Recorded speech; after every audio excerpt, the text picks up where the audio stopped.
Ah, you must be an adventurer. Welcome to the Potion Shop. How's it going, everybody? I'm here today to talk to you about the Sorceress Awakening. Now, to get your Awakening, you're going to get level 56. And then when you hit 56, you're going to talk to your Black Spirit. He's going to give you a quest. For the Sorceress, there's 7 quests you have to do. Quest 6 gives you your actual skill that allows you to transform from your non-awakening to your awakening. And in Quest 7 gives you your Grim Reaper skill, which is basically a 30-second buff that allows you to kick ass, and it has a 3-minute cooldown. Now your bread and butter skills are going to be Violation, Turnback Slash, and Dead Hunt. Violation basically has a part 1 and a part 2. Part 1 is basically what you're going to use for PvP. It's fast and efficient. You're going to follow that up with Turnback Slash or Dead Hunt, whichever you think is appropriate. Now Violation Part 2 is going to be for PvE. It allows you to maintain your mobility and do a lot more damage to the monsters, but has a lot of openings. That's why you don't use it in PvP. Now, also for PvE, you're going to follow it up with Turnback Slash or Dead Hunt. Part 2 of Violation is going to use Shards of Darkness.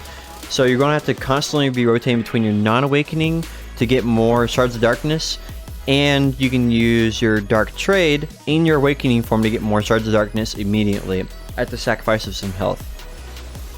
So Turnback Slash is going to be your CC for PvP and PvE. It's going to basically knock your enemies on their back and allow you to do a lot more damage to them. Dead Hunt, you're basically going to count the animations in this skill. There's going to be 3 animations you're going to really kind of stick out to you. Animation 1 and 2 are basically what you want to use for PvP, and you have the option of using part 3 in PvE, but it's a lot slower, so I advise not using this skill. At least part 3 of it in PvP.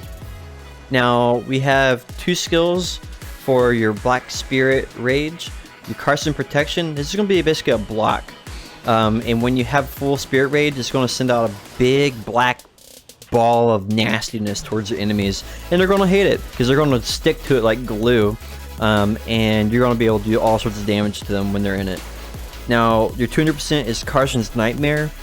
Carson's Nightmare is basically going to be like a spray of crows and black filth at your enemies.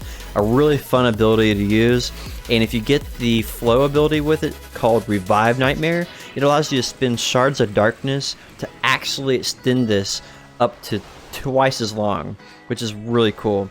Now we have a couple of utility skills we got to talk about. We're going to fly through these kind of quickly. Grim Reaper's Judgment, Shadow Leap, Blades of Darkness, Flow Night Crow, Dark Trade, which we talked about earlier, and Nightmare Flow Requiem. Now, Grim Reaper's Judgment is basically going to give you super armor. You're going to use this in PvP. It's going to be deal a absolute ton of damage. It's just incredible, honestly. Now, super armor allows you to basically eat up all the CCs in the world and not get CC'd. Now, because there's a lot of server lag, if you don't do this early enough, you're going to get knocked down, and it's going to appear as if you got knocked down inside of Grim Reaper's Judgment. So make sure you do this a little earlier than you think you should, in order to make sure you have that super armor properly applied. Alright, Shadow Leap is total mobility. It uses mana instead of stamina, so it pairs really nicely with Night Crow. Now, Blade of Darkness is basically an aggro bot. You can send this out for Basilisk if you're not geared enough, and basically the Basilisk will attack this little disc that's flying out in the air and won't do any damage to you because they're attacking this little disc. Really good if you're under-geared for the content you're actually trying to do right now. Also, you can get additional mobs to come and attack you, like Aukman and things like that. So you can actually do more damage to them when you actually do your skills. We talked about Dark Trade earlier. Basically, this is going to give you 30 Shards of Darkness. But the cool thing about Dark Trade is it actually doesn't kick you out of your Awakening. You get to stay in your Awakening and still get the benefit. This is in your non-awakening skill tree though, so if you want this, you have to go over there and grab that.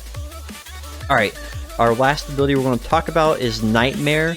Nightmare basically is used to turn into a little ghost and float around for 4 seconds. You can get the Flow ability, which is called Requiem, and it allows you to go into it a second time for an additional 4 seconds. Now if you're counting, that's 8 seconds total. You can be a little ghost and not take any damage whatsoever. People can see you floating around, but during those 8 seconds, you're going to be able to pot up. That's almost 3 pots you can use during those 8 seconds. And when the new pots come out, or are already out in Korea, that's going to be 4 pots you're going to be able to use when you're not able to get attacked at all, which is absolutely incredible for regaining that health and getting out of the battle or getting into the battle and popping up behind somebody and using a CC on them with Nightmare. Alright, so we didn't mention a few abilities. The reason I didn't mention them is because they're crap, at least in my opinion. I don't advise getting them.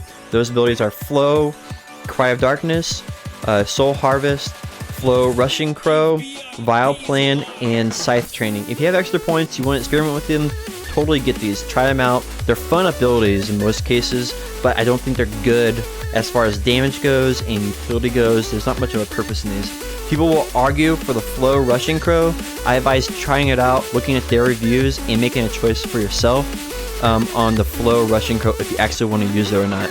I'm going to cover that later in my next video, why I personally don't choose to use that one. Anyway guys, thanks for tuning in today, and I hope you enjoyed this guide, and stay tuned for our next guide, combos. Thanks for watching guys, have a great day.